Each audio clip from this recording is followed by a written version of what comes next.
Lyari town में transformational project meeting का इनेकाद किया गया और इसमें स्टेक होल्डर जो लियारी टाउन से ताल्लुक़ रखते थे और सिविक एजेंसी से जो लियारी टाउन से और तो टाउन उनका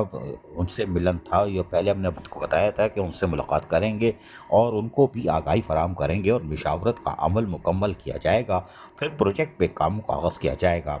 आज जो इजलास हुआ था उसमें सिविक एजेंसी यानी लियारी टाउन के ऑफिस में project director Faheem Ahmed Chachar, Hammad Andi Khan municipal commissioner Lyari town, Nasir Karim chairman Lyari town जहां मौजूद थे। वहीं पर रुकन सिंध असम्बली मोहम्मद यूसुफ बिलोच और उसके साथ साथ उस्मान गनी हंगोरो जो कि स्पेशल असिस्टेंट सेक्रेटरी वजीर आला सिंध भी हैं और सिंध बैरो ऑफ सप्लाई से के भी में उसके पास में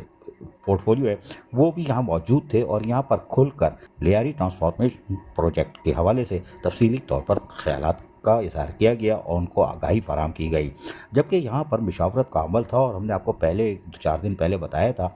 कि इस मीटिंग में फैसला किया गया था कि जो लियारी टाउन के स्टेक होल्डर हैं उनसे भी मुलाकात करके इस प्रोजेक्ट के ऊपर राय ली जाएगी, उसके बाद प्रोजेक्ट को शुरू किया जाएगा। यही वजह थी कि आज ये मीटिंग हो गई और यकीनी तौर पर अब अगले मरले में प्रोजेक्ट पर कामों का आगाज़ किया जा सकता है। अजीज़ आरिफ, KBS बलदियाती न्यूज़ कराची। ऐसी ही खूबसूरत वीडियोस फ्यूचर में हासिल करने के लिए रेड बटन पर क्लिक करके और बेल आइकॉन को प्रेस करके हम सबके सब्सक्राइबर बनना मत भूलिए।